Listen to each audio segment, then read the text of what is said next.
So this week we've got a train full of people that need to get where they need to go. And a video game series that forgot where it came from. Oh my lord, yes. I'm Sick. And I'm Twisted. And this is Sik&TwistedHorrorcast.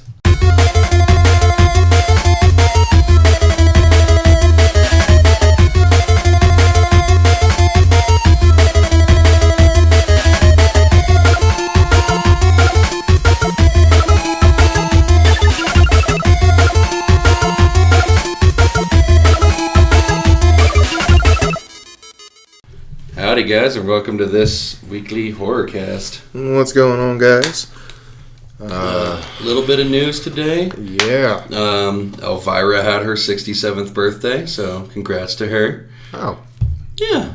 Just thought I'd throw that out there. I love her. I know you. Jesus Christ. Anyways. Yeah, and then we've got upcoming movie. Yeah. I think this is called Daddy's Girl, I believe. Yeah. It's kind of hard to find, though. A little bit. It really is. Like I found this on a random YouTube thread that was just like, oh, yeah, here's this random movie trailer you may enjoy, perhaps. Yeah, Daddy's Girl. It's starring our favorite Saw detective / Jigsaw apprentice, Detective Hoffman. Yeah, it looks interesting. This so this one's about what it seems to be a guy and a girl in this relationship, or some sort of a relationship in which they find women and then bring them back to their house and then torture them to death. Yeah. And then it seems like towards the end of the trailer, maybe the female that's working with him is a little sick of it. Right. And looks like maybe he's turning. So, yeah, it looks interesting to say. It really does. I love torture shit, though. Torture shit, it's not just about the torture, it's more about the psychological aspect behind it. Yeah, exactly. But yeah, the torture, it's interesting. It's always interesting to see different ways you can torture somebody. But, yeah, it's interesting, to say the least. Right. I'm looking forward to it. We'll kind of see how this one pans out. Yeah. I'm still trying to figure out how to say this guy's name. Costas Mandylor? Let me see this. What is this? I think it's Costas Mandylor. Okay. That's the Detective Hoffman character. Yep. So yeah, now just keep an eye out for that one, and we will see how that one plays out. Oh yeah, and then also we have another remake on the way ups. I guess Day of the Dead is getting yet another remake. Of course, it has had one remake before, made by Steve Miner, that was absolute dog shit, but that's what happens when you cast Nick Cannon. Yeah, it was only it was a minor release. It was not good. See what I did there? You don't. Steve Miner release. You're starting this early? Goddamn. This is gonna be a good one. So, but yeah, that I don't know. I'm so sick of the goddamn remakes. They're remaking like 7 different Stephen King shits, and like. Oh yeah, there's a lot of remakes coming into the woodwork. So we'll see how that all goes. Yeah, not happy. Neither of us are. Jesus. But yeah, this one's gonna be a little fun to go through. So we're gonna go through it as fast as we possibly can. And seems like all of my shit that I saved yesterday from Train to Busan got deleted off of my phone, so I have no notes. I just realized that. But hey, there's this new invention called paper. You know what? I know that, but it's just so much easier with the kiddo and stuff to take it on my phone. Now, I know what you're thinking. Well, what do I do with this paper? You use an invention called a pen, or even a pencil, and you write on it. Well, where do I get those? See, that's a fantastic question. Small stores. These things called stores. They gonna sell have to supplies. Google it. You're gonna have to Google it. Make a note on your phone. Oh, fuck you! I took all the notes on my phone yesterday, and I thought I saved them, but apparently no. Nope. Apparently no. You looked at porn instead. Anyways.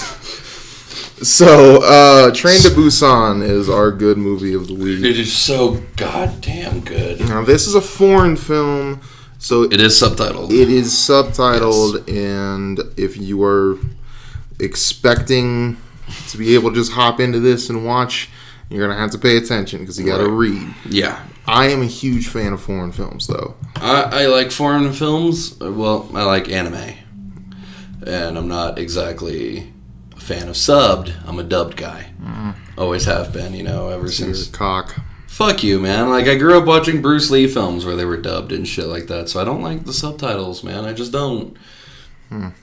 You're lazy. Fuck you! I watched this movie, goddammit, didn't I? I forced you to. Shut up. You didn't force me to do dick.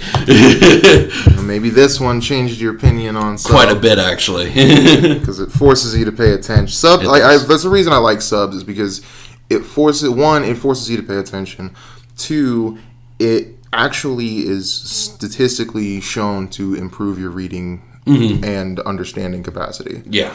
Because you're not only reading the words, but you're also comprehending the words as they connect to the actions on screen. Right. And you're paying attention to the actions as the words are being displayed. Right, yeah.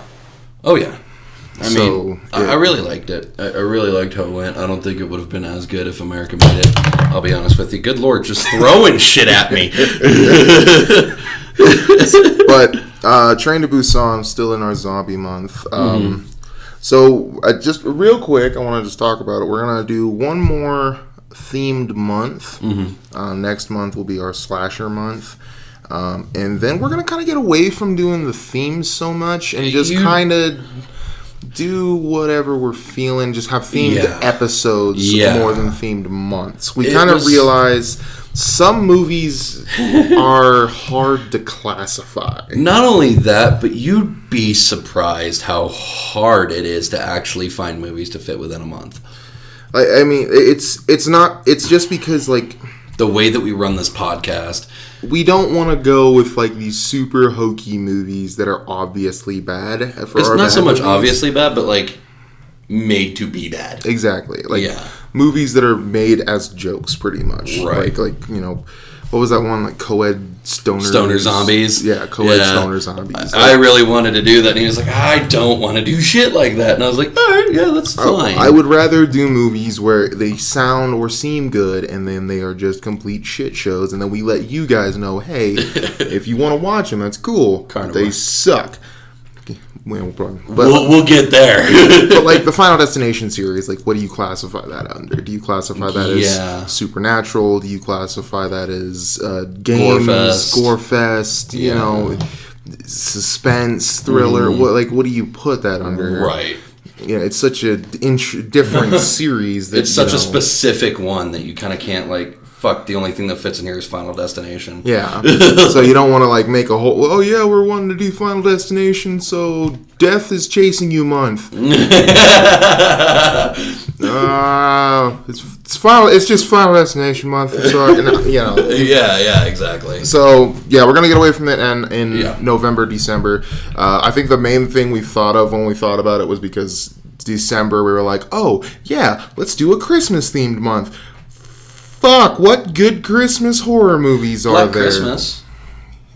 That's one. Black Christmas. and I'm pretty sure there's a lot of people out there that are like, Black Christmas sucks dicks. It's the horror community, of course. There's always somebody who's like, no, that wasn't scary, bro. So we're gonna do more themed episodes, and that gives you guys some more options as well. You don't have to try to fit within our month. You can just, like, throw some suggestions out and just be like, I want to do this movie. All right, fuck, let's talk about that movie. All right. But just before you go off saying, like, do Conjuring is your good one, better duct tape your heart because we're about to break your feelings. We'll see how that one. But anyway, Train to Busan. Foreign film. It's on Netflix, guys. I cannot recommend this movie highly enough. Oh my god, no. Like, I watched it and, like, I was immediately like 12 out of 10. I would watch it again, 100%. Everything is right in this movie. and and there's some things that are like, you can nitpick at. If you want to nitpick, which I do, but we're gonna. It's our job. Overall, just like the broad sweep, this is a phenomenal movie. They get away from a lot of the standard zombie things. I like how even headshots really don't just keep them down. Nothing keeps these motherfuckers down. These things, they're very durable. Oh yeah, the zombies are extremely durable, and I want to talk about that. But starting out, we don't ask me what their names are. No, fuck no. No, the only one that I even remembered was the pregnant woman's. I think it was Sun Kyung. Well, the daughter was Suan. Suan, yeah. But that's the only two names I've got. That's it. Yep. That's it. I'm sorry, and guys. Mister. So we're gonna just give them like nominal, just like tough nicknames. Guy. Yeah. Business dude. So first up, we've got like the main character is the dad of Suan. So actually, we should start at the very beginning. We see a truck driver. They kind of talk about like a small leak that happened in an industrial complex. Yeah. Oh, I liked this actually. And the truck driver's just like, I swear, just let me fucking You told go. me that shit last week. Fuck you. So they let him go. And he's trying to answer his phone. He's not paying attention to the road. And wham! He hits something in the road. And it's a fucking deer. And it was a deer, and he's just like, man. And he's looking at his truck, and he's like, well, fucking Jesus Christ. And hops back in his truck and drives off. Goes. Yeah. And then it pans back to the deer corpse, and you just see this thing like... What I love is that this animation, and I don't even want to call it an animation, maybe for the deer it's it was. CGI, yeah, for the deer. But for like the humans, they stick with this sort of movement with everything that changes. Like the bones snap and... contort, and it's very like it's like a contortionist trying to crawl at you. Yeah, it's just the movements are very awkward, but it's cringy because you're exactly just like, fuck, that's not okay. And like they put in the sound of the snapping, crackling, twitching, and this deer like snaps and cringes and twitches all the way back to standing, and it looks at and just blank white over eyes, and his bloody torso. And that's what they do. But they don't. What I'm glad that they don't do is I'm glad that they didn't like have it like snarling or something. No, it's just kind of looking around. Yeah, it's looking around like a normal deer. It's just got these whited over eyes and blood stained coat. Yeah, and you're just like, that's fucking dope. Right? Yeah. No, it was creepy. It nailed that, like, first off. Like, it kept it from being goofy. Yeah. That's what I loved about this movie was, most horror movies, even if they're good, are going to have those moments of, that's campy. But, like, in this one, you don't really get that, like, at all. And if they do, it's a rare moment, So, but yeah, then we go to the dad. He's this big-time fund manager that is working his ass off, going through a divorce, and he's trying to be the best dad that he can and not let his daughter down. But he's working his ass, and all he does is work. All he does is work. And it's a stereotype, for movies. The dad that doesn't have time because he's always on the phone. Yeah, and shit. Doesn't have time for his kids and whatever. Doesn't realize what he already got her because he gets her like this Wii for her birthday, but she's already got one from Children's Day. Yeah, so because he realizes that it's her birthday the next day, and he's like asking his coworker assistant. Yeah, it's his assistant. Asks his assistant, hey, what do kids like these days? Brings home a box, and it's a Wii inside of the box, and the kid just like opens it and just like looks up. And he looks over and he's just like, fuck. And there's a Wii sitting on the dresser from Children's Day. And he's like, well, is there anything else you would want? And she's like, I want to go see Mom in Busan. Fuck you. She's like, I want to go see Mom in Busan. And she goes, I won't be a bother to you. I'll go by myself. It's okay. I won't interrupt you.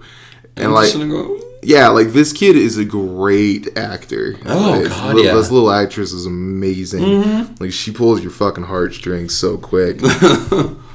And, well, this is China. You got to imagine they've been forcing her to act since she was 2 years old, and she has to be the best at it. And you got on to me for midget jokes. Sorry, I couldn't help myself. So he decides he's going to take her to Busan that next morning. Riding the bullet train, I think, is what it would have been. Because they say that was like going 186 miles an hour. Yeah, that was a fast fucking train. So they get on, and they're kind of before, like on the way there, they see this massive fire, and the fucking he gets cut off in the street by a bunch of fire trucks and police cars. Yeah. You know, and she grabs like some ash that's falling out of the sky and like rubs it into her hand, and just like an entire story of this damn skyscraper is just blazed. Oh yeah, and like it's a very cinematic movie. Like I will say, like for a lot of the shots and things are very. What's the best way to say it? Very emotional. Yeah. The way that it's scored, the way that it's shot is very much you feel for these people. Yeah. You immediately feel for the kid. Because, like, he missed her recital, and the mom that lives with him leaves the camcorder on the bed from where she recorded it, and was just pretty much saying, like, it's an important time for her to, you know, make sure you're taking care of her pretty much. Yeah. And, like, I felt bad for the dad, too, because it's like he's working hard to provide this life for his daughter. Exactly. And it just doesn't seem like it's enough. Yeah. And so he's hurting. So, yeah, anyway, so on the way there, get cut off, and then they finally arrive at the train station where everybody gets boarded up. You kind of see some of the characters as they pass through the train. Right. See the baseball team in one of the cars. You see this fucking... he's the COO of Stallion Express. Douchebag. Oh my god, I can't stand this guy. Yeah, everybody will grow to hate this motherfucker. Oh my lord. And you meet some like old ladies. One of them like boiled an egg. They're sisters. Yeah. Boils an egg for her, and she's like, "What are you doing with that?" No, like it's an hour there. I don't want it. Get away. She's like, "No, come on, take it." Yeah. So these two old ladies are awesome. I fucking love them. So they get their seats, and just before the train is about to depart, you see like the guy turns his back to look towards the front of the train, and a woman really quick like dashes dives on board into this fucking thing, and she's kind of bleeding from her leg, and he's just like, okay, well, let's get going. Take off, yeah. Gives the big hand sign. And she's just on there shivering. Oh, yeah. She's got the shakes. So they shut the doors and they start taking off, and they're like, hey, the COO of Stallion Express, we'll call him the douchebag. Yeah. The douchebag, he like gets up there and he's like, hey, somebody's in the bathroom. Like, I think they snuck on board. And the guy's like, what? What's going on? And he's just like, yeah, I don't know. They've been in there for a while too. And the little girl comes up because she's got to fucking pee. Yeah, so the dad fell asleep, and she sneaks past him and goes to the restroom, and goes to the first one where they're opening the door to whoever snuck on board. Yeah. And they open the door finally, and it's a homeless guy. Dude, yeah. And he's just sitting there kind of muttering, everyone's dead, everyone's dead, they're all dead. Yeah. And I like this little bit of banter. Oh, yeah, I love this bit, too. So the douchebag, like, pats the girl on the head and just like, hey, if you don't study hard, you're going to end up like him someday. And she's just like, my mom told me anybody who says that's a bad person. And his only response... He's a dick about it. Because he's like, she must have flunked school. She must have flunked out of school. Ha ha ha. And walks off. I was like, you fucking piece of shit. Jesus, asshole. Fuck. So she continues on. Yeah, she goes to the next one. You see this guy. She's about to open the door, and he's like, "Oh, there's people. She's peeing in there. Like, is it an emergency?" She's like, "Yeah. Go to the next one. Go to the next one." She's like, and he's like, "Baby, you okay, baby? You good?" Oh, and like this bang. She's like, "Oh, no, that's okay. All right, sorry about that. Sorry." Which, we know that move. That is very accurate. It's just like, baby, okay? All right, I'll talk to you later. Yep. Just take your time whenever you're ready. Love you, baby. So they move. She goes down to the next one, and it's empty. She gets in there, and this is where you see the girl where she's trying to tie her leg off, and she's like stumbling through the car and just collapses into a seizure. Yeah. And one of the train attendants comes up to her and just like, "Oh my God, ma'am, are you okay, ma'am?" And this is where my biggest nightmare with zombies comes into play. Where yours is running zombies, this one has running zombies too, but on a confined place where it's going 180 miles an hour, you're not getting off. Yeah. Like, it's planes, trains, buses, like, no. Don't put a zombie in there with me. I'm fucked. Like, what Sik is trying to say is that he's tired of all these motherfucking zombies. Motherfucking train! That's right, I'm Sik L. Jackson. Let's go. Sik L. Jackson? Damn right. Stop it. Anyways. Sam L. Sixon? God, it's not working. Anyways. Jesus. So, but she's trying to help her. She announces on her radio that there's a medical emergency. Yeah. And dude comes running through the cart. Mm-hmm. And at this point, the dad is kind of waking up and sees this kind of emergency thing that's kind of going on, and he goes to check it out too. Mm-hmm. And then it cuts back to the train attendant, and she's like trying to get the walkie-talkie to work again, and the girl doesn't see the girl raises up, like half cracked in half, like standing up behind her. And then just fucking right on her fucking neck. Next. And like, this is what freaks me out about this situation so much. It's not the confinedness of it, because like, yeah, the confinedness of it's bad, but the speed at which this virus takes over. Oh, dude, it's quick. It spreads so goddamn fast. Like, once you're bitten, you're have maybe 5 fucking minutes. Yeah. If that's not in a fucking deadly area. Right. Because I've noticed this, like, when she was bitten on the leg, she lasted a little bit, but not long. Well, it's like once it kills you. So, if the zombies bite you enough, you're going to die. Yeah. They're like tearing at them, so you're going to die, and then once you're dead, you're immediately a zombie. Yeah, there is no ifs, ands, or buts, buddy. But like 3 seconds. But like once you're bitten, you got about 5 minutes. Yeah. No, it's fast. This is fast. This is like 28 days later kind of fast. Like, it's quick. Yeah. This is bad shit. So they where were we at? Oh yeah, no, she just got bit. So like I kind of loved this moment though, because it's like the baseball team is in their car and they're laughing at homeboy because girl sits next to him. Stop it. No. She fucking so this girl is biting this woman on the neck. Like riding her like a fucking jockey from Left 4 Dead. Yeah, she goes, ah! And everybody's like, what the fuck? Yeah. So this girl's like on her back, like mounted up on her fucking back, biting her on the neck.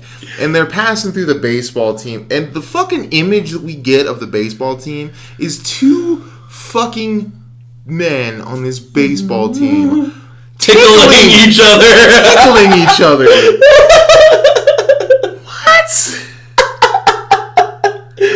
What? I don't know what goes through 17-year-olds' heads over there, but over here, you don't fucking tickle each other. No, you don't start a tickle fight on the bus. I will take my back to you, sir. No, I would expect you to punch me. That wouldn't even have gotten a laugh out of me. Somebody would have started tickling me, and I would just, what the fuck do you think you're doing?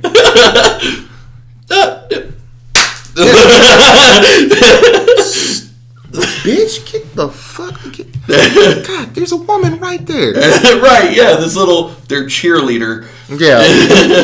So, anyway, the girl passes in the lane, and they see that she's clamped down on this other woman's neck. Yeah. And collapses, and then she pops up and immediately jumps at the next person. Yeah. Like, these There's aren't no like... hesitation. These aren't, like, feasting-style zombies. No, these are past the infection and move the fuck along. Exactly. Yeah, no, this is what I think of when I think of zombies typically, though, is it's an infection. What's the point of an infection? To continue to pass. And, like, if you think about, like, in terms of my, like, parasite theory... Did I talk about my parasite theory? Not really, no. So, my theory with some, like, a lot of zombies and is that you don't need, like, the reason the lungs don't have to function, the only reason the brain is needed is because of the electrical signals it passes through the body. Yeah. So I think it's not an infection or a virus. That's taken to the brain. It's a parasite that fills the body and attaches to the brain and uses the brain's electrical signals to continue moving the body. Kind of like the way that host fungi or whatever takes over an ant's body. Yeah. This is a host sort of thing. Yeah. So whenever it takes over, it's just using the brain to send the signals through the body to get what it wants. Yeah. So... Which makes sense. It makes a lot of sense. And it's not going to attack another parasite, which is why zombies don't attack each other. Right. So... That's why you don't see you see movies where zombies survive underwater. You see movies where zombies can have like half of their fucking body missing and still moving. Yeah, it's because the brain can still send signals. Right. Because the parasite is controlling it, not the brain itself. So all that trauma doesn't affect the brain unless you hit it directly. Exactly. So it makes a lot of sense. That theory does make a shitload of sense. That's kind of my thought on it, and. I think, like, once they bite down and spread the fucking parasite, it's, well, I don't want this fucking dirty blood anymore. Let's move on. Yeah. Yeah, no, I get it. It makes a lot of sense. But this shit, like, this movie gets into hordes I've never seen. Oh, yeah. This is, like, World War Z style shit. Oh, very much. This is that game that we were talking about a couple episodes ago, or if it was last episode. Oh, Days Gone. Days Gone. This is... exactly what that shit looks like. This is some like Left 4 Dead, Days Gone, World tripping War over Z, each other, fucking holy piss. And the infection. This is how fast the infection spreads. Is like takes over almost an entire car immediately. Seconds. Yeah. Like so, like the dad grabs the daughter and starts running towards the front of the train. Doesn't realize that a zombie somebody had gotten bit and ran ahead trying to get away. Yeah, and then turns. Yeah, and I like that the zombies are like as they're going through the cars, they're looking, and if they see somebody, they attack it, move on, and then that one just joins the fucking herd and goes with them. So it's literally like you know those movie scenes where like. Somebody tries to do a march down the street and people just start joining in. Yeah. Until it's like a parade, pretty much. Like that. It's exactly like that, where it's just more. It's a wave, a literal wave. Oh my god. So they and the turning is just like it's this, just like with the deer. Ugh. Like it looks like if you've ever seen like a. Like, you think you can dance or some shit like that? Where they like break dancing, like it looks like half break dancing, half fucking like seizing. Yeah, it's almost like we'd have people at the haunted house that I worked at where they were contortionists and they would just kind of like walk and bend at the same time. Yeah, and it's exactly like that where they're just like bending in awkward ways and then just finally stand up and run. But like even with this, it's not like a stand up then run. No. It's like. I'm continuing to move towards and twisting and cracking and getting up at the same time. Yeah, it's fluid as shit. They're just constantly moving. The zombie design is impressive. They're never just standing there. No. Like you usually think of zombies. They're always like methed out. Exactly. So they're running through the front of the train and all the survivors kind of get to the front and the dad gets to the front and you see the what are we calling the guy in the blue suit? Tough guy. I like him as tough guy. Tough guy. Okay. So tough guy and his pregnant wife come out, looking like a buff Jackie Chan. Yeah. And this is the only guy that you see in the movie just like throwing fucking crosses. Yeah, he is. I literally wrote it down in my notes where I was like, he's punching zombies. Like, does not give two shits. Just like he's throwing combos into these motherfuckers. Oh yeah, like just fucking hook, uppercut, uppercut, straight, jab, straight. Like it's just fuck. He's not, and he's laying them out, dude. Like you can hear that cack and fucking just down it goes. So yeah, but they kind of fall behind and they're running towards the front now. Yeah. And the dad shuts the door on him because everybody's screaming, shut the door, shut the door, shut the door. So he shuts the door on him. Yeah. And then they get to the door, get it back open, and shut it. Yeah. And he's holding the door shut. The tough guy's holding the door shut. And he's like, how do I fucking lock it? And he's like, let go. Let go. They don't know how to work the door. Yeah. And he's just like, huh. Why didn't you fucking let us in? Yeah, he's like, asshole. Why didn't you let us in, man? He's fucking... I think you owe us a fucking apology. Yeah. You know? Right. Even I'd be like, dude, what the fuck? Yeah. Right? And the wife comes in, like the pregnant wife comes in, just like, hey, we're all just fucking scared. We're all scared, yeah. You know? So, but somebody said that they attacked as soon as they saw us. Yeah. So the pregnant wife splashes water. Splashes water on the door, on the glass, throws and newspaper smacks newspaper up. And the moment they can't see them anymore, like, they just go back to looking. They almost go docile. Yeah. Like they're still, you can still see them like twitching and like looking around aimlessly, but they're not feral. Fierce. They're not feral anymore. The moment they can't see prey. Yeah. They just. Alright, guess they're not here. It's really well done. I thought it was really well done. Mm-hmm. So they start kind of moving through the train. Dad gets a phone call from his mom that was living with him. Oh, dude, this is heartbreaking. This was a rough fucking scene. Oh my god, I can't imagine getting a call like this from my mother, dude. Because the mom is on the phone and she's asking, "Did you guys make it? Are you guys okay?" And she's like, "Yeah, we're on the train. Why are you speaking like that?" And she's speaking in a really raspy voice, having trouble breathing, and you can just tell she's been bit. She's like, love her for me. Yeah, She just loves her mom, so get her to her mother. But she goes, all she wants is her mom. That bitch. And like that's the fucking last words that she says is that bitch, which is a total mom thing to say. Oh man, it was fucking great. Oh my god! And the mom dies on the phone, like with him. With you son. Hear the cracking and the and then nothing. Yeah. So yeah, they continue on, kind of going down the road. The station manager says that they're gonna stop in Daejeon, which they're supposed to be going to Busan. But they're gonna stop. Because this is supposed to be a safe area. So everybody's kind of getting off the train. And he's on the phone with his assistant, Kim. Yeah. He's on. No, this wasn't an assistant. This was a lemming. This is one of the random fucking like people that he can make do what he wants. Yeah. And he's like, "Hey, look, I just need you to do me a favor. Like, can you help me out? Like, what's going on in Daejeon?" He goes, "Oh, because you're immediately going to be quarantined if you get in there." And like the only thing that I thought of was they're going to separate everybody. Yeah, that's what I was thinking at first too, but I had to think about it for a minute. Because even my girl's like, why is quarantine bad? And then I thought about what exactly quarantining is, and it's taking the infected and leaving them with the infected and secluding them off into their own little area. So now you're going to be quarantined, which means that you are going in with those infected people. Yeah, well, it's not even that. 'Cause they'll probably like send everybody through a screening process first to see if you are infected, right? And then from the screening process, separation. But that did not happen. So he's like, hey, can you? He's like, just don't go to the main square. Go to the east square. I'll have some guys there to pick you up. Yeah. He's like, awesome.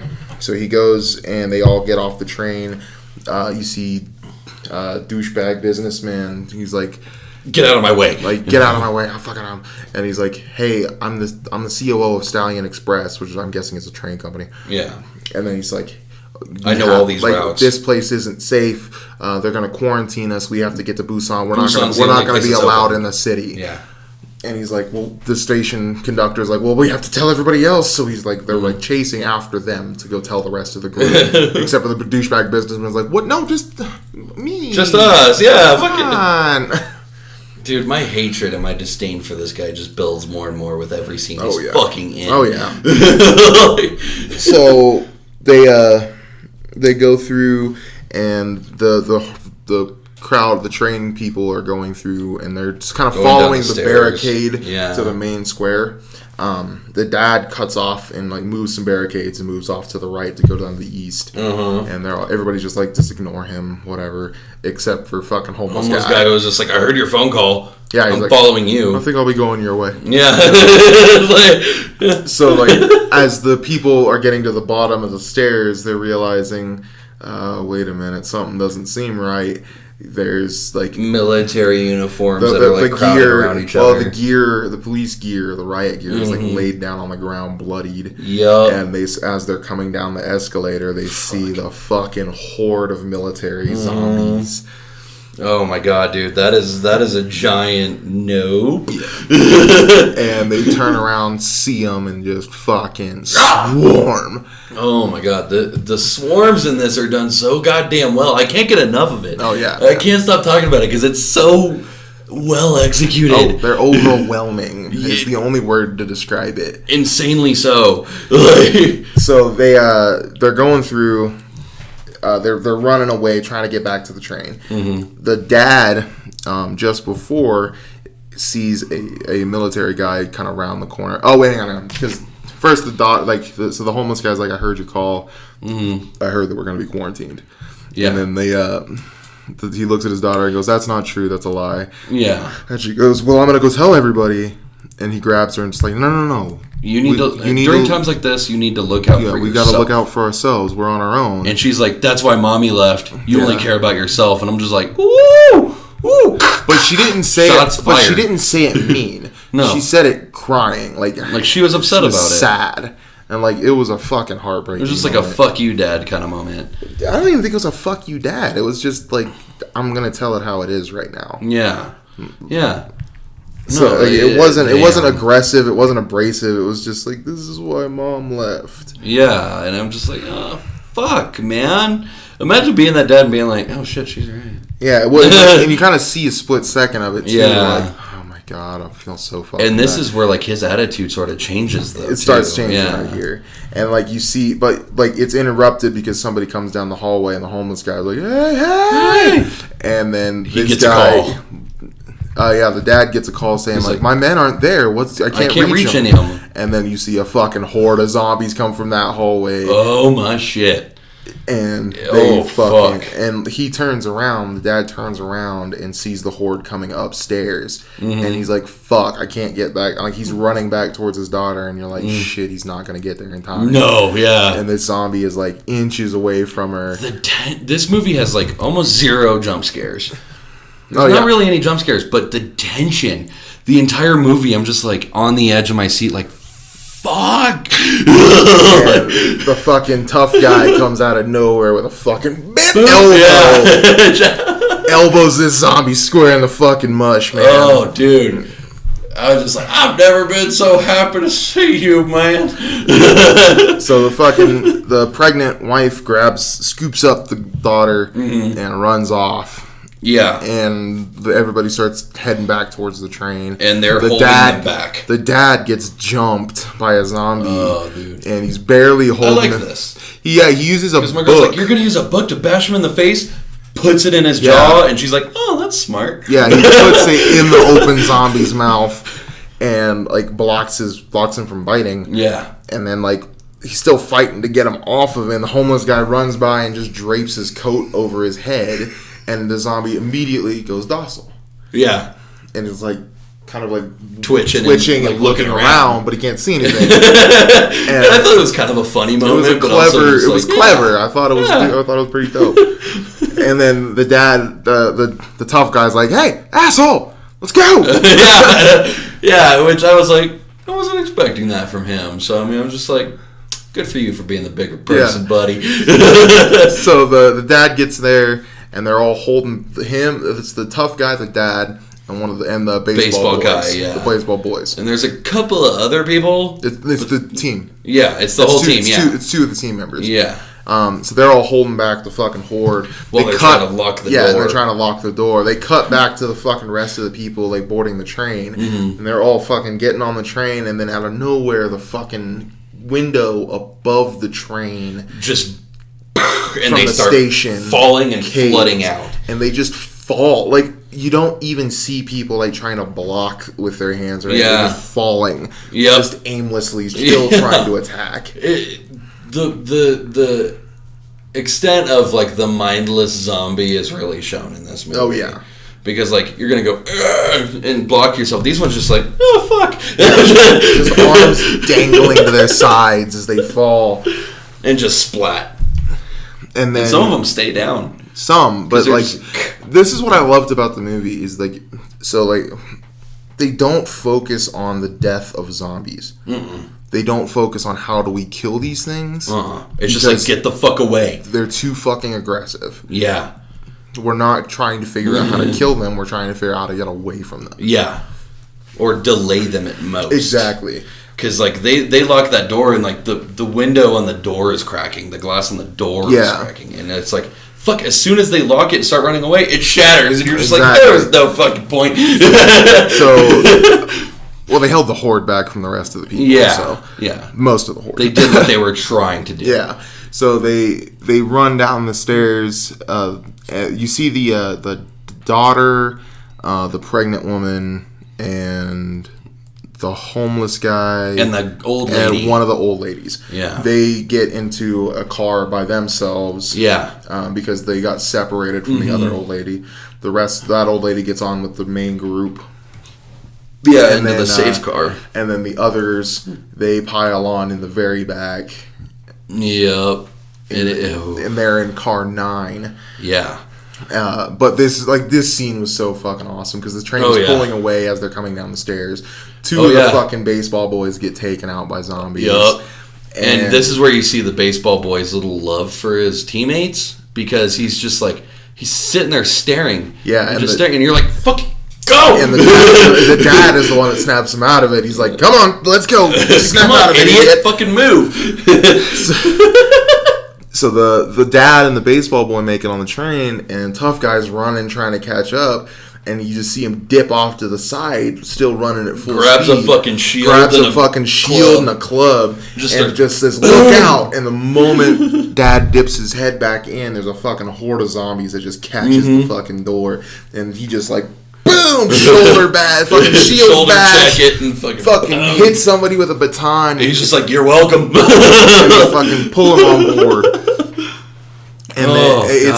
And then they cut back to the wife who's going to make a call. And the homeless guy grabs her phone real quick, and they look up and they see that the fucking door, the glass is shattered to that door, and on the other side is a whole horde of zombies. And on the other side is a whole horde of zombies, and that door is not closed. So they slink into a bathroom, and a zombie sees them at the last moment, and now they're fighting to shut the door. Yep. And the daughter calls off of the pregnant woman's phone to the tough guy. Yeah. And it's just like, why are you answering? Why are you answering? She's like, we're trapped by zombies, and you just hear the wife. You scream, "Car 13, get your ass in!" I'm like, that's my girl. So they realize that they're fucking on car 9. Yeah. And they're like, oh, what do we do? And I'm proud of the baseball boy in this one because he immediately just suits the fuck up. Baseball boy grabs some leather strapping and just wraps it around his fucking arms. Yep. Around his forearms. Smart too, because he's like, they're gonna bite us, so let's keep them from biting us. So everybody kind of suits up pretty much, and they all yellow tape up. Yeah, they use the tape and some sort of cover for their arm. Yeah. To prevent people from biting their arms. And I was like, wow, that was like, even I was just like, that's smart. I've never seen that before. Tough guy doesn't get any weapons. No, he's just like, I got these. Got my fists. And then Dad grabs the shield and the baton, and Baseball Boy grabs a bat. Yep. And which is my drug of choice. They pop that fucking door and just get into a fucking sweet action sequence. Oh yeah, just boom, and just smacking the shit out of each other, bashing these fucking zombies down, man. Fuck! And they get through the next car, and this car is full of all the baseball kids' teammates. Yep. So he's like freezing, and they're like, he just freezes solid. Yeah. And they just like kind of they push him back a little bit and just fucking get into it. Oh yeah. And they're almost taken over as they enter a tunnel. Yep, and it goes black, and they're once just the tunnel, once they go into the tunnel, everything goes pitch black because they can't see them, and they can't see, and they just are kind of looking around aimlessly again. Yeah. And a bag of baseballs drops behind, and immediately, and they all run towards the sound, and they're able to dip into the next car and grab homeboy and just throw him in, and just like fucking idiot. Yeah. So they get into the next car, and they're like, okay. 2 more cars. So in this one they I loved this one. This little strategy he had for that too. Yeah, this one they waited until it was a tunnel. They dipped forward, and he had him call a phone. He has that tough guy. He calls the tough guy's phone and throws his phone back, and the zombies all chase the sound in the tunnel because they can't see, and they all dip past. And they get into the next area, or no, it was when they get into the bathroom. Yeah, they finally get to the bathroom at this point, and they find they see the wives, and they're like, okay, we're here, and then they get out of the fucking tunnel, and they're like, oh shit, into the bathroom, and they dip into the other bathroom, and they're like chit-chatting while they're in the bathroom too. Why is your cell phone ringtone so fucking tacky? I like this. I love this scene because this is literally the way that guys fucking bond. Oh yeah, no, it is. You talk shit on each other, hardcore. We sit there and we're just like, he's like, hey, shouldn't you thank me for, getting you back to seeing your daughter? And it's like, why's your fucking ringtone so goddamn tacky? And he's like, what's wrong with my ringtone? How do you change it? How do you change it? And then the fucking the baseball kid's laughing. He's like, hey, shut up, you little runt. Yeah. It's like, how tall are you? And I'm just sitting there going, like, when me and you first met at a concert, we were just like, we were chit-chat, but there was points where it was like, hey, yo, fuck you. Yeah. It's literally the way men bond right there. Yeah. Because, like, if you walk up to a guy and you're like, man, fuck your shirt. Yeah, well, fuck your shoes. Brother. Yeah. Well, don't actually just walk up to somebody and tell them to go fuck themselves. No, fuck no. No, don't do that.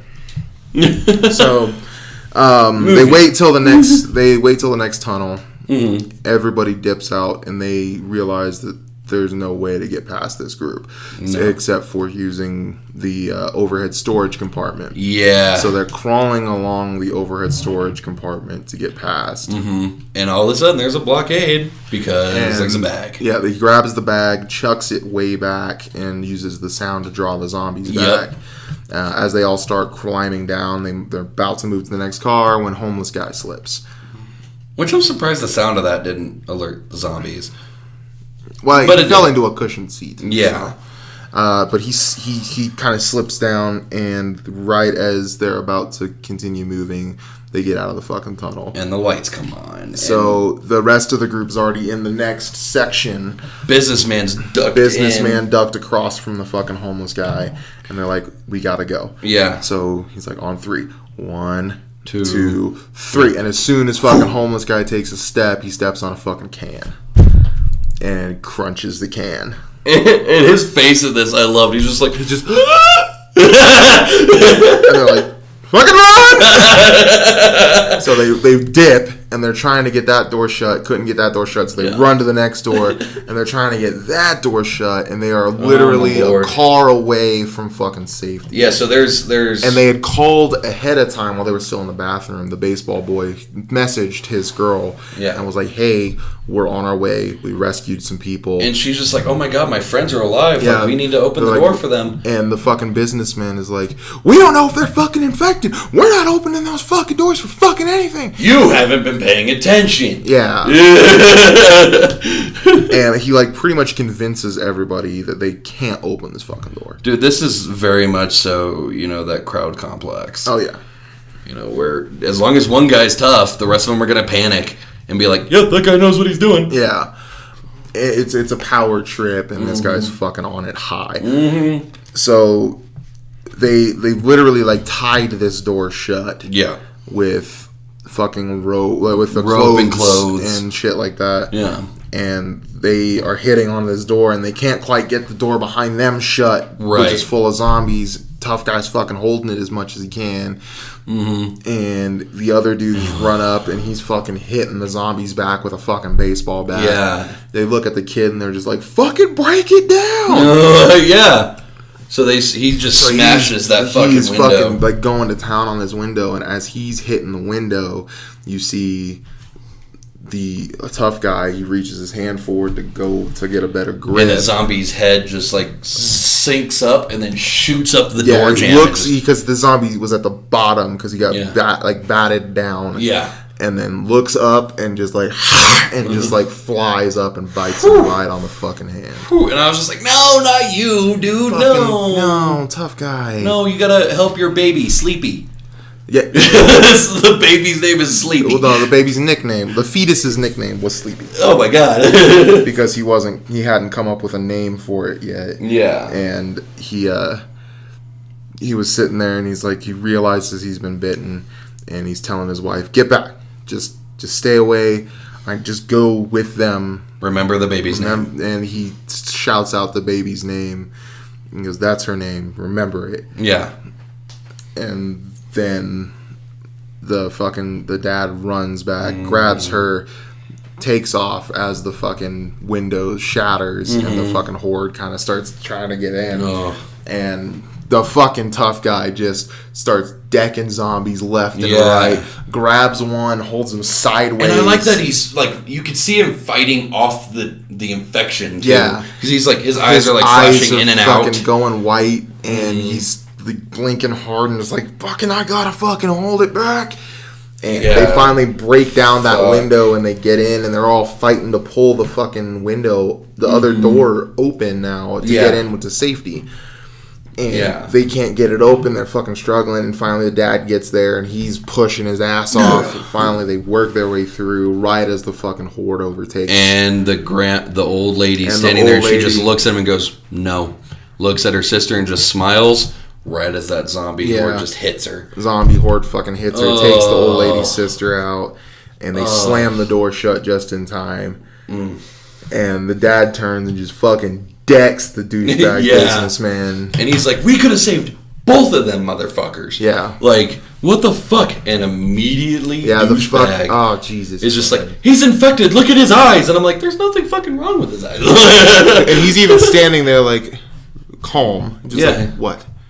And then the fucking crowd mentality kicks in, and they're like, no, fucking.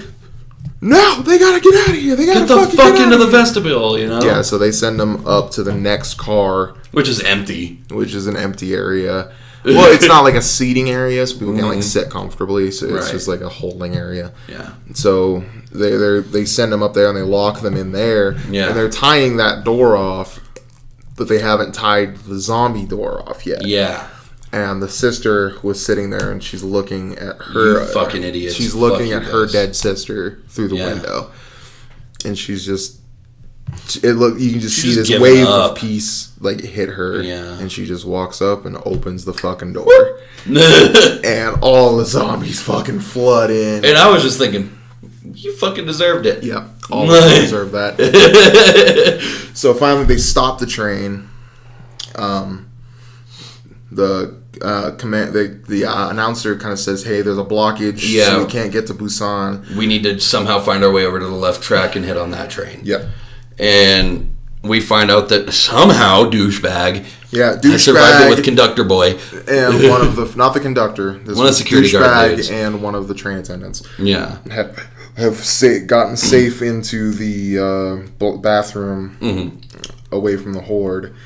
And as everybody's kind of piling off and running down, he peers out and sees this horde of zombies, and the train attendant goes, "Hey, is everything safe?" He goes, "Yeah, go ahead." He goes, "Yeah, you go first." And he opens the door a little bit and just kicks him out. Yep. And just pushes him right into the fucking zombies and runs past. I couldn't get more fuck you to this guy if I tried, dude. So he swings the door open and leaves the fucking train door open, which lets the horde out.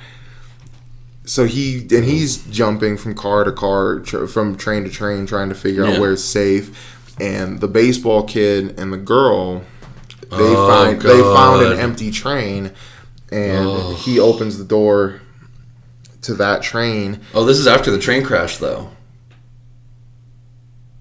Yep. Yeah, you're right. So there's this train that's on fire. This flaming train is speeding down the fucking tracks and clips the train that's right next to everybody and kind of pins them all in this little area, but the baseball kid and the girl make it out all right. Yeah. They climb onto a different train that's safe. Yep. And fucking douchebag businessman fucking climbs through on and grabs the girl and throws her back. Oh my god, like I can't. Fuck you, dude. Like she gets bitten on the leg. Yep. And he makes his way off the fucking train, and baseball guy is just fucking holding her. This is the last person that he knows left. Yeah. And he's just holding her. He goes, "Fuck this. I'm going to just hold her till she dies." And she turns and immediately jumps up, bites him. Yep. And that's just the end of them. Oh. And then you see the fucking conductor. He grabs one of the other trains in the house in the station yard and pulls away and is kind of driving down the tracks. Sees douchebag businessman. He's like, come on. Douchebag businessman twists his fucking ankle and falls. And the conductor slows the train down, hops off, and goes to save him. And the fucking asshole grabs the conductor and and uses him as a fucking shield against zombies. The one guy that knows how to work this goddamn train. The one fucking train conductor. You're fucking way out. So he jumps aboard the train and leaves the train conductor to fucking die. Yeah, which we don't know at this point. Yeah, but so they go back to the fucking group and you see everybody's like in this little small crawl space in between two trains that have fallen over. In between a train that's fallen almost on top of them. That's just being pinned up by the train next to them. And slowly falling. And they look up and there's just zombies against the windows going after them. And you're like, oh fuck. So the dad finds this crawl space crawls under. And then the train falls more. The fucking train slips down some more. Homeless guy runs over to block some zombies that fell out. And the little girl and the pregnant lady get out just in time before the fucking rest of the train collapses. I was like, oh, zombies are gone. No, they climb up and through the fucking windows and start chasing after them. And this is the holy piss biggest horde I've ever seen in my life. Because it's literally a wave. It is now all of the zombies from the flaming train, all of the zombies from the other trains. And Busan is fucking lit, fam. So it's just fucking... No, this isn't Busan. This is a random station. Oh, really? They couldn't get through because of the blockage. Oh, okay. So they've switched train. They're running towards the train that the conductor had started. And they get on, but the zombies are jumping. Yeah. And some of them get their hands on the fucking train itself. Well, I love, some of them, one of them trips. And it causes all of them to trip, but they're, climbing over each other to get over. And it's just holy fuck. And it turns into this, daisy chain where God. 3 zombies have their hands on the fucking train itself. Yep. And the rest are climbing on. They're grabbing each other. And it's slowing the train down. It makes this, huge anchor of zombies. Yup. Oh, my God. That are just being drugged behind this train. Fuck this. So the dad like fucking he's stomping at the zombie's hands and finally gets one free, and it causes all of them to fucking fly off, and they finally think they're safe, and they go to the conductor's station, and it's fucking douchebag businessman is almost fully turned. Yep. Because he got bit in the attack. And he doesn't realize it. Yeah, he doesn't realize it. He's just like, I want to go home. Take me home to my mom. This is where she lives. And he's like, you're infected. And he goes... And he's like looking at his hand. No. Like, no. And his head goes down and back up. And zombie. So... Fuck. And then the dad, in the middle of blocking him off, because he's about to go for his daughter, grabs and just puts his hand right over his fucking mouth and gets his hand bitten. And he's holding on to him, and he wraps a chain around himself. Yep. And just takes some bolt jumps off the train. Yep. And the chain saves the dad, but drops the fucking douchebag zombie off. And he climbs back aboard, and he knows how long he's got. He's like, I need to get into action right now to figure out how they can survive. So he takes the pregnant woman, sets her in front of the fucking train controls. Like, this must be the brake. Whenever you get close, use the brake. He sets the daughter down over here. It's like, hey, look, I need you to be safe. I need you to be strong. Stay with her. Everything's going to be okay. And the little girl is, like, crying her eyes out. Just like, please don't leave me. Please don't leave me. Dude, I was crying. I'm able to admit it as a man. I was fucking crying. This is the saddest fucking scene. Like, this is Lion King levels of sad. Oh, dude, yeah, no. It just, like, it fucking... the music, the instrumentals were fucking running. Oh, and then they had the fucking balls to do flashbacks of her birth. So the dad... hang on, because the dad, he peels himself away, shuts the door behind him. He's crying his eyes out, and you can still hear the little girl crying for her dad.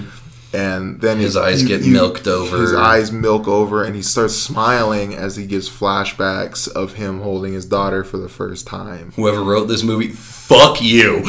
Fuck you. Because I'm just sitting there.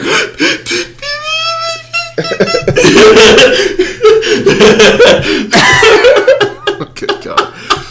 So, yeah, they finally... He sees all of this, and he's smiling, and he's about to turn, and he just lets himself step off the train. And you just see the shadow of him fall. Yeah. Ugh. And then you think, okay, they're getting somewhere. You think the train's blocked off, and I was like, fuck this movie. So the train is blocked, and they get off. They slow the train down and get off, and they're walking down this tunnel, and you see these soldiers that are at the end of the tunnel, and they say, hey, we've got two bogeys coming down the tunnel, and they're like, alive or dead? Please advise. And he's like, alive or dead. Can't confirm from this angle. Kill him. Kill him. And thank God this little girl just starts singing. Yeah, starts singing, and they realize, oh crap, they're still alive. We've got two survivors, and they run down and save them. And that's how the movie ends. And I'm just like, fuck. I immediately call you, and I'm just like, no, you don't get to say, what's up? No, fuck you. Because I made him feel feelings. Nobody makes me cry my own tears. Yeah. Anyways, so that's Train to Busan. Yeah. Fucking phenomenal movie. Check it out, for God's sakes. It's on Netflix. Try it out. Like, just take the time. Recommend wholeheartedly. Even if you don't like fucking subbed movies or foreign films. Oh my God. It's fantastic, and it's gonna change your mind. Oh yeah, no, without a doubt. But where there's a good movie, there's a bad game. So, yeah, we're switching it up a little bit. And like we said on our first episode, we will be reviewing horror everything. We've done some news on Days Gone, games in the past. We're going to do a game. And this is a bad one. We are not doing this chronologically. We're not going to go through the whole game because I don't want to relive this nightmare. Look, there's a lot to unpack on this. We're not going to go through, like, the story of it. We're going to touch, like, highlights and lowlights. Lowlights and lowlights and lowlights and lowlights. 100% bad. No, it's... Here's the thing.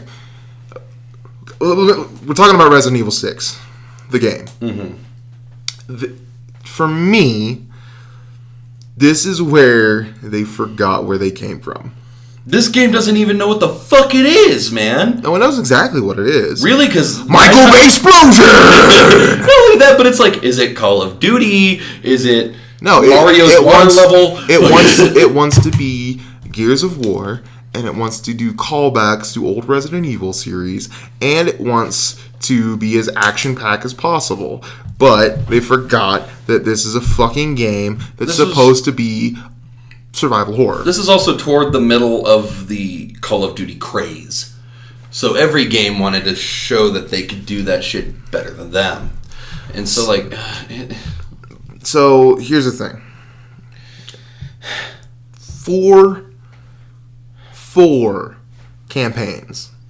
And 6 fucking... 7. No, wait. 7 main characters. Well, I was saying 4 that. campaigns. But, like, 6 or 7 different fucking mechanics in each fucking story. This game, it needed to focus. That's the thing. Yeah. Yeah, fuck it. Fucking people outside of our windows. Damn motorcycles and their ravens. So this is the big issue. Is like, so let's get into like one of the stories. So the one that pisses me off the most, hands down, is Jake Mueller. Oh God. and his female partner. Oh, the goddamn locker scene. God, no, the whole fucking scene. The whole fucking game, dude. Okay, so here's what's good about this fucking thing. The cutscenes are fucking fantastic. The graphics are fantastic. Controls suck. The menu sucks. The inventory sucks. Dude, and trying... Okay, so there's driving levels in this goddamn game. There's driving levels, there's flying levels. I think there's a boat level. There's too much shit. Way too much shit going on. There's a sniper level. There's a swimming level. And you're just sitting there going, fuck, what is this game? Because I don't fucking know. You, like, 9 times during this game, you have to go back to your menu just to make sure that you're playing fucking Resident Evil. Yeah. So it kind of starts out that he's a mercenary for hire. Mm-hmm. And this woman, Sherry Birkin, approaches him saying, you know, pretty much we need to save the world. And all he cares about is money. He's owed like $50 million or some shit like that. It doesn't matter. So eventually, this goddamn love story brews between these two. Mm-hmm. And before we move on, I need to tell everybody that Jake is the son of fucking Wesker. Ugh. It is fucking annoying. Jake's fucking big like claim to fame in this series is that his dad. He's fucking Wesker's son, and 2, he is like supposed to be like the best at hand-to-hand combat ever, because that's pretty much all you get to fucking use. Like, he'll shoot sometimes, but like the big thing is like, hey, he punches good. Well, okay, here's the thing. Really good. I played this game once, and I will never play it again, because me and my buddy Paul pre-ordered this game, got it, and played it all day, and we're done by midnight. Oh yeah. This was a one day for fucking 4 storylines. It has 25 hours of gameplay max. Max. If like you can stretch it out more if you want to fucking like get the fucking super achievements and all that, but fuck, why? Who gives a shit? So anybody who knows me knows that this game is my absolute most hated game in the world. There's so many more games that are worse, but I just hate this one for some reason. This one had broken me. What about Superman 64? Oh, God. We're not going there, but we're not about all that. So, yeah, this... Oh, fuck, dude. Just, like... It makes me angry.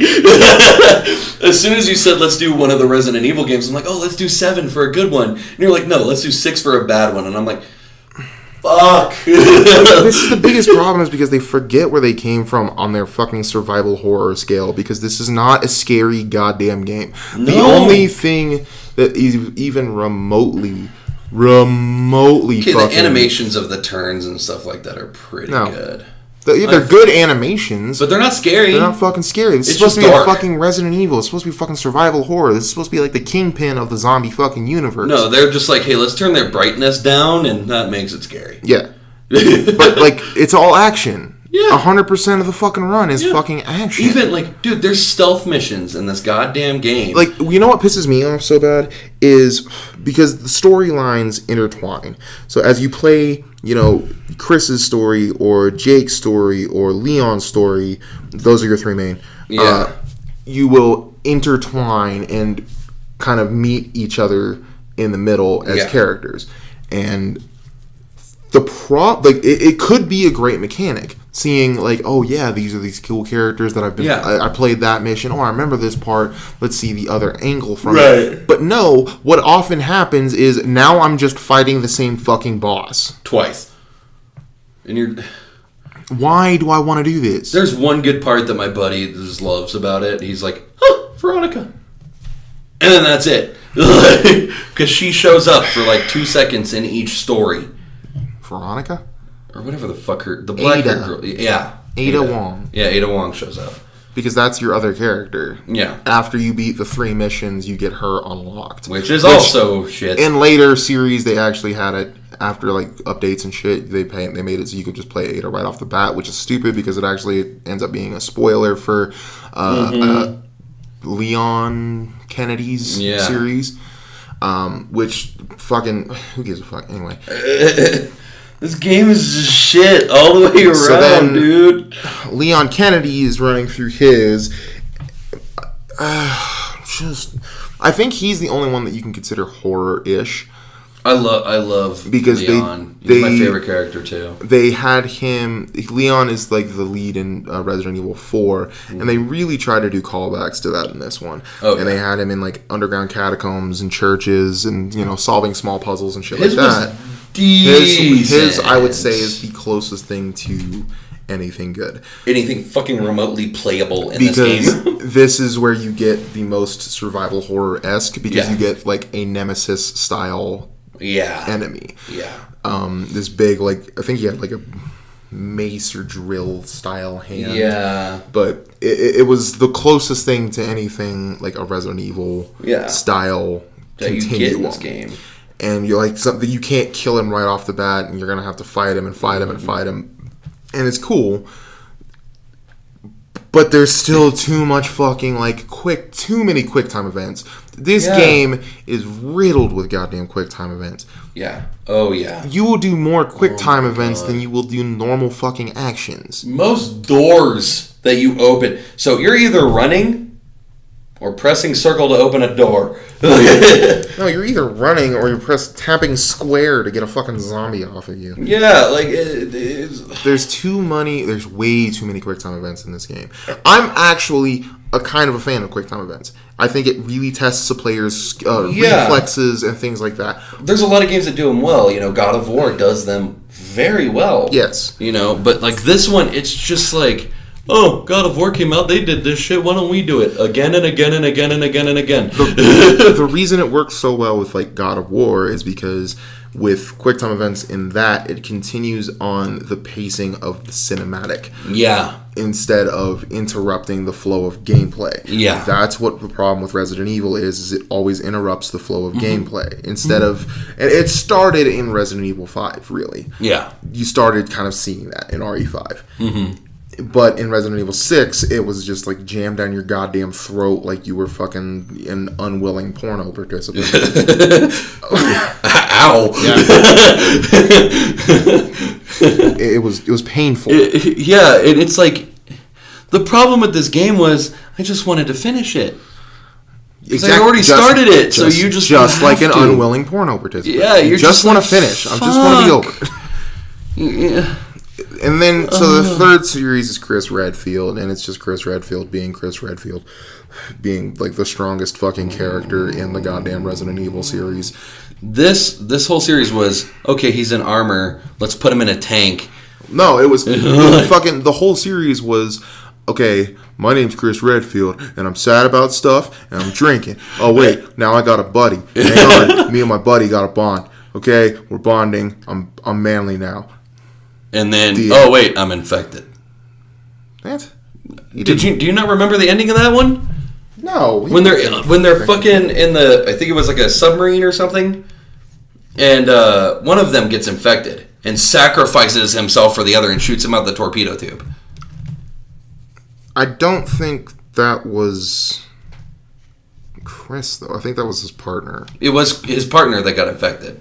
Yeah, okay. Yeah, no, because Chris Redfield can't die. No, because he's literally the strongest fucking person. I swear to God, he's stronger than fucking Wesker. Yeah. It's insane. It's so stupefying.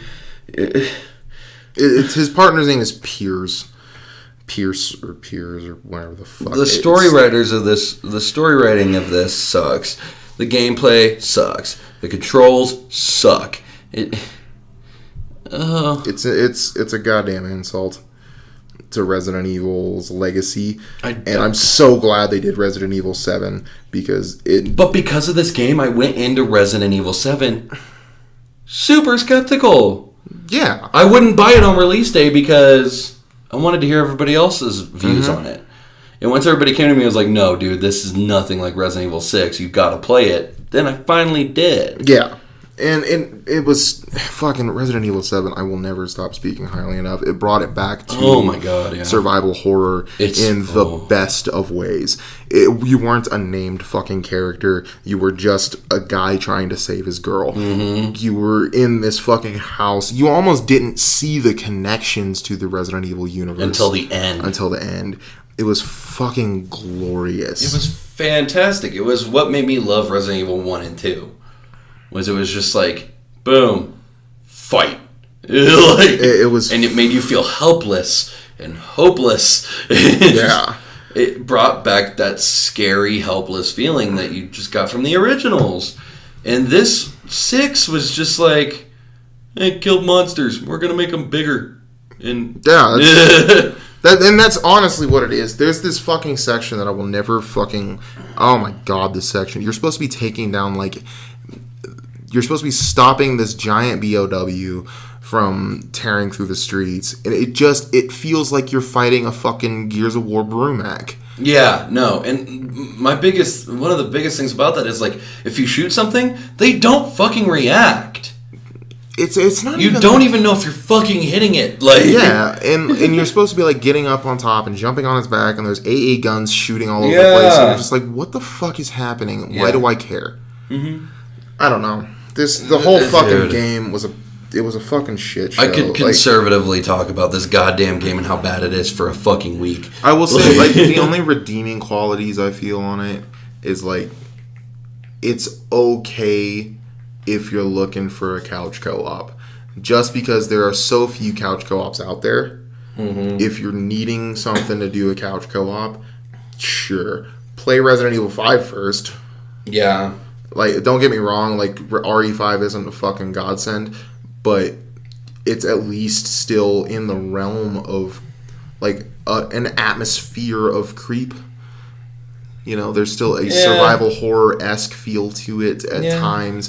You know, the fucking Executioner and the Chainsaw Killer are fucking iconic characters. Oh, yeah. Now, you know, they're not as big as fucking Pyramid Head. Right. You know, but...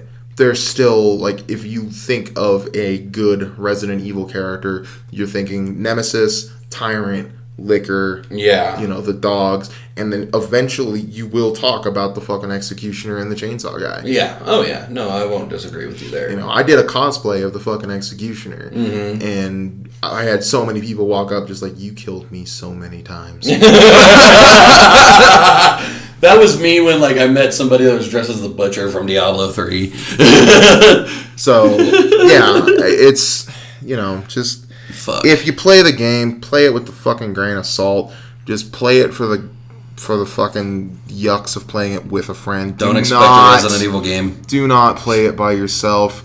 You know, they increased the AI from RE5 to be better, but it's still shit. Yeah. And I will say both RE5 and RE6, you gotta play with friends. Yeah.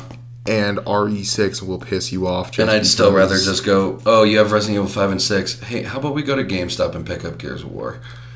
Not if you got a PlayStation. Oh, fuck. You know. Guys, play Borderlands. Play Borderlands. There you go. Everybody play some Borderlands. BioShock or Borderlands. There's no 2-player BioShock. That's valid.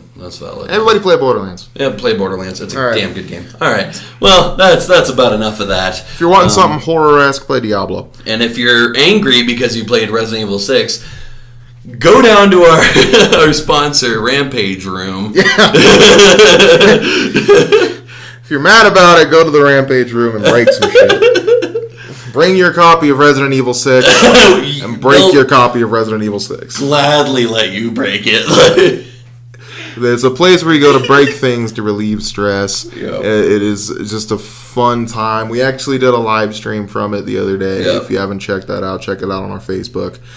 Showing the whole place off, kind of showing what it's about a little bit. It's just a blast. They've got everything from TVs, printers, alarm clocks, bathroom scales. If there's something that pisses you off, it's probably in there and you can break it. And if it's not there, bring in your own shit, man. That's their cheapest option. $15. Bring your own stuff in, break it there. And they'll dispose of it for you. Past that, prices range from roughly $20 to $50. Yeah. They're having a half-off sale through September. Come in. First 100 people to put their name down on this list and have a session in September get half off any package over $40. Woo-hoo! So come in, take advantage of that, and break some shit, relieve some stress, guys. Have a good time and have a wonderful time listening to this podcast. I hope you did anyway. And as always, we're going to finish off with some accidental horror. Yeah. What are we doing? I kind of mentioned it earlier on, a little drop. Jeez. We're talking about The Lion King, guys. So we differ on which part is spooky to us. It's not... Okay, the part I'm talking about, it's not so much spooky as it is, heart-crushingly memorable. Yeah. But I wouldn't call it horror. You tell me you fucking see fucking Mufasa hanging off of the fucking ledge and Scar dig his goddamn claws in, put his face right next to his, say, "Long live the king," and fucking push him off into a herd of fucking buffalo as he screams, falling to the fucking ground. I'm not talking about fucking Simba trying to wake his dad up, which I'm tearing up as I'm talking about. I don't give a fuck. I'm not fucking talking about Simba fucking nudging his dad and saying, "Dad, wake up, wake up." I'm not talking about that shit. I'm talking about fucking Mufasa falling. Death of Mufasa. Alright, I mean, yeah. I still think the fucking hyena dance is... I can't call anything horror that is including a dance line. Okay, I was a young Jewish kid watching shadows of fucking hyenas Nazi march across my screen. Stop it. Stop it. That was terrifying to me, though. That was not terrifying to you. Yes, it was. This is a joke for you. No, I'm straight up. No. This was fucking terrifying to me. The gas flying everywhere. You're afraid of Nazi hyenas? Yes. I'm afraid of Nazi anything, dude. Honestly. But you don't wear a fucking... There's nothing about you that screams Jewish. Oh, it's not about that. You're too poor to tip. It's not that you're... Hey, I tip, motherfucker. Yeah, you tip when you have money to actually pay. There's nothing about you that's Jewish. My hair, my beard, my nose. No, your nose is not fucking Jewish. You look like fucking Mario. Hey, I have 7.6% Italian. You look like Mario went to a fucking Slipknot concert. Oh. You're hitting a little close to home, buddy. You need to stop. No, I'm not. But yeah, so that scene, I'll agree with that. You know, the death of Mufasa when he's sitting there and you hear Jeremy Irons' iconic voice just, "Long live the king." And you're just like, and you're just falling. And you're like, fuck, no! Yeah, like, you fucking talk about The Lion King, that's the scene people remember. No, I don't know about that. I actually don't know about that. Because as soon as I hear Lion King, I automatically think of the fucking baboon Rafiki holding Simba in the air and just, oh, yeah, that's an iconic fucking like photo. But like if you talk about a fucking scene, like, oh god, Mufasa. Anyways, Jesus Christ, guys, we a little bit of upcoming news for some future. We're having a special guest. We're having a special guest next week. And then having 2 special guests the week after that. Yeah. We also will be giving a extra episode of sorts. We still got to work out the kinks on it. Yeah. But we will be giving an extra episode for an upcoming sponsor that we will be having. So, we will see how that goes, yeah, for sure. Yeah. If we can't push that out, we will definitely try to give out a different extra episode than what we thought. You know, say things don't go the way we thought. Yeah. We will try to pump out a different one. We're definitely going to try to get some certain changes around here. I personally have been building up a logo for us. We are planning on bringing a video camera into the podcast room eventually, maybe. Thinking about it. I really like not wearing pants. Wait, dude, fuck it. What? Huh? Don't look at it. Oh my god. Guys. Looks like the Loch Ness Monster pressed against a plate glass window. I didn't know he was one-eyed. Did you think I was swinging rope over there? But anyways, fuck. We're not about that. But yeah, we're trying to get some certain things changed around here. Definitely build up some things around here. So yeah, keep on listening to us, man. We love you guys. We just hit 200 likes on Facebook, 25 subscribers. Really fucking happy about that. We appreciate it, guys. We love all the love. If you have any suggestions for upcoming movies, leave them in the comments down below. Like us on Facebook. Please like these videos, please, because that gets us more recognition. Yeah, please do. For the love of God, please. And then, hit us up on our Facebook at Sick and Twisted Horrorcast. Instagram, same thing. We have an Instagram now? We do have an Instagram. We've had an Instagram for a minute, homie. I don't do Instagram, guys. Just underscores instead of spaces for our Instagrams. And then for Gmail or email us at sickandtwistedhorrorcast@gmail.com. Yep. This time I hit that horrorcast. There, finally. Fucking 5 episodes in. But that should be all for us today, guys. Thank you for tuning in. He is Sick. And he's Twisted. And this is the Sick and Twisted Horrorcast. Have a killer week.